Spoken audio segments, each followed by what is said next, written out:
Ainsley here from Small Fry Creations. This week I'm going to show you how you can make some very simple interlockable shoe storage that can be adjusted to fit your needs. So I say, let's throw it over to me in the workshop and I'll show you how I made it.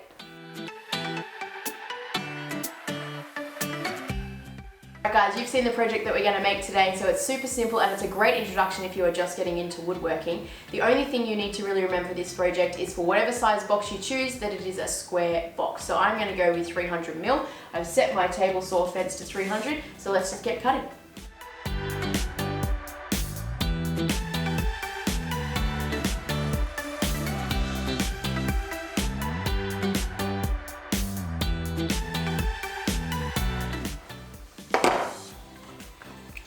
Alright, so we have cut all of our bases, so the next thing we're going to do is we're going to cut our sides and our backs. Now everything is at 150mm in height, so I'm going to adjust my table saw to 150mm.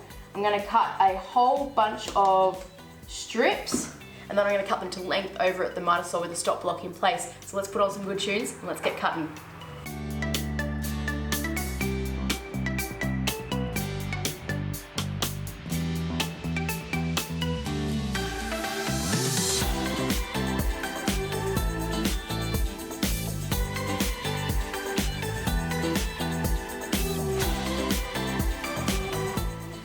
Alright, I should probably tell you what I'm doing here. So when you're cutting plywood, when you're cross-cutting it, to stop tear out, a little tip that I use is I put blue painter's tape down. That just helps prevent the tear out. So I've just roughly measured where I'm about to cut. Now the reason why I've done the ends is because I always like to, when I'm working with plywood or actually any timber for that matter, I just like to get a square edge at the end, so I'll cut a tiny slither off this end and then 300 and 300 for the backs.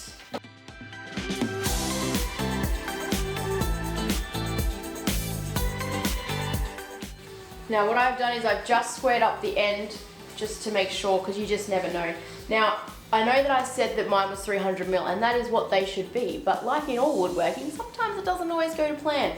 So what I always like to do is measure as I'm going to the piece if I have it. So I have the base here cut to what should be and is 300mm, but just to be 100% certain I'm going to cut the back piece, right? I know that's going to be the whole length, so I'm going to line that up so that it's flush with the back. I'm going to get my pencil. I'm going to draw a line, because if it's just a mill or something out, you just never know. I just find this is always an easier part. So I'm going to put this onto the miter saw, I'm going to set up my stop block, and then I'm going to get cutting. Alright, so now we're at the miter saw and we're going to cut our backs and sides to length. Now the easiest way to do this on the miter saw, or anything for that matter, is with a stop block. So this is the stop block I use. It's just scrap pieces of timber screwed together up to the height of my miter saw, and then this is the guide that the piece will butt into and I know is perfectly square. So I'm going to grab my piece here, line up my mark of where it needs to go. I'm going to bring around this guy just for the time being so that I can clamp him into place, so I can hold him while I set up my stop block. So that's now not going anywhere. Now I can butt this guy up to here, clamp him to my workbench, making sure he's butted up. Right, now I can undo this. Now, I don't have dust collection set up yet on my miter saw, so I'm going to put on my dust mask and I'm going to start cutting. I need 8 of these backs at 300mm, and then we're going to measure and cut for the side pieces. So let's put on the tunes and let's get cutting.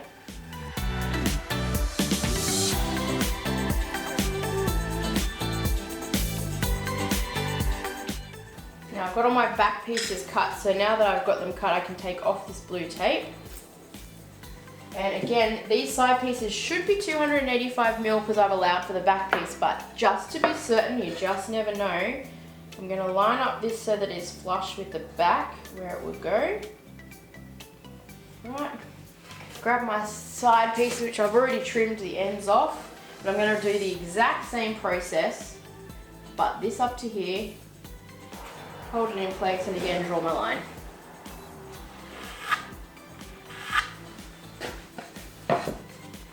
Now let's just see if I measure.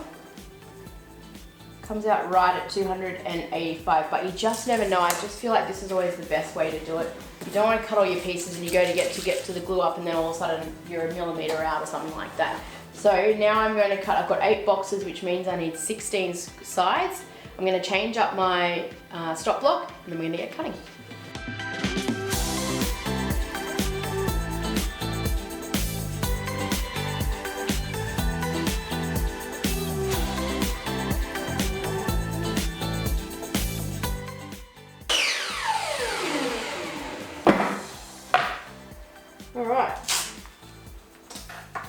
So we have all of our pieces cut. We've got our bottoms, we've got our sides, and we've got our backs. Now before we go and construct the boxes together, we're going to cut a rabbet in the bottoms all the way around the width of the plywood, which is 15 mil, and the rabbet will come up, I'd say, around about 6 mil. This is the cool part of the project. This is how the boxes are going to interlock together so that they're safe, they won't sway over, and when you put them together, they're not going to move. So we're going to head over to the table saw, we'll set up the cut, and then we'll make all of the rabbets, then we can put all the boxes together. So I'll meet you over there. Now we're going to set up our table saw to make this rabbet. So the first thing we're going to do is line up our fence. Now I do this normally with the blade a little bit higher just because I make it a little bit easier to line up. So we've got our mark on the side of our plywood, so we're going to move the fence so that it's in the right position where it needs to be. Lock the fence into place. Now we can lower our table saw blade down to about half the thickness of the plywood, which is around about there.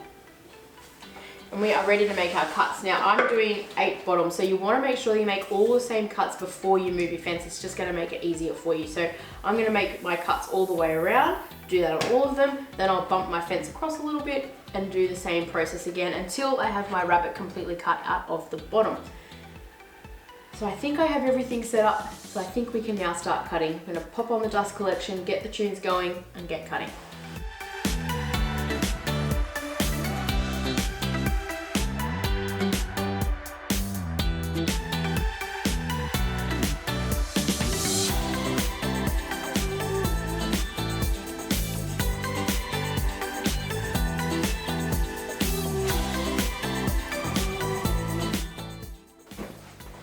Wow, that took a long time.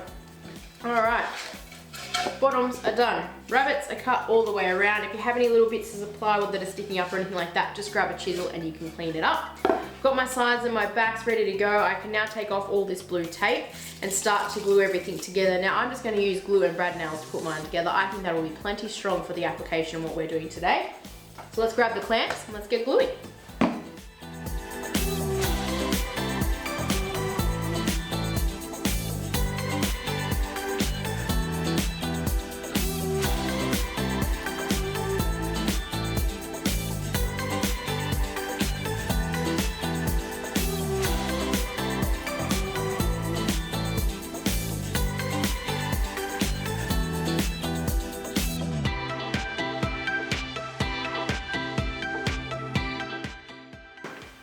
All my boxes are together. This is a couple of the configurations that you can do when you've got them all together. Now before I start the big job of sanding, I need to putty up the holes that I've got at the back here. So while that putty is drying, I don't know about you, but I always have multiple projects on the run. So while this is drying, I'm going to go and sand the top of my coffee table, which is for the Modern Maker podcast one sheet ply challenge. It's quite a mouthful, isn't it? I'm going to spin you around. You can have a look at it if you like. Here we go. So coffee table, it's got resin running through the middle, so if you're keen to check this out, I'll leave a link up in this corner here. Otherwise, let's settle in for some sanding.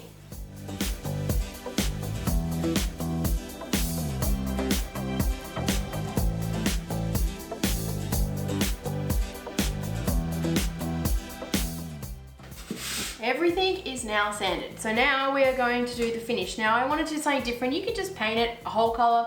You could clear coat it if you wanted to, but I wanted to give it a pop of color. So I went to the hardware store. I've got blue and I've got red.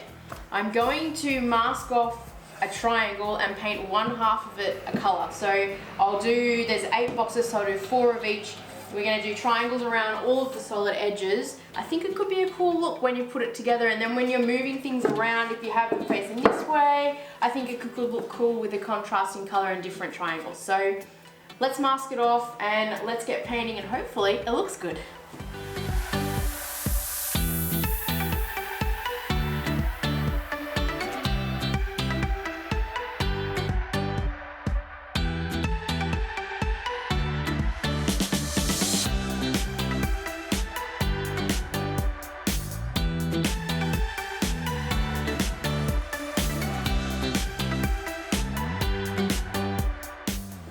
Long day, okay. Alright, I think we are up to our last step. So from this point, all I need to do is take off all of the blue tape. I've got 2 of the boxes up here, the rest are down on the floor drying. Then I'm going to give everything a couple of coats of Rabbet Satin Clear, and then we can throw to some finishing shots of all of it put together. So I do hope that you've liked this video at this point, guys. If you do, make sure you hit those subscribe and like buttons down below so you don't miss out on my next video. I'll see you next week, and in the meantime, I'm gonna get to painting.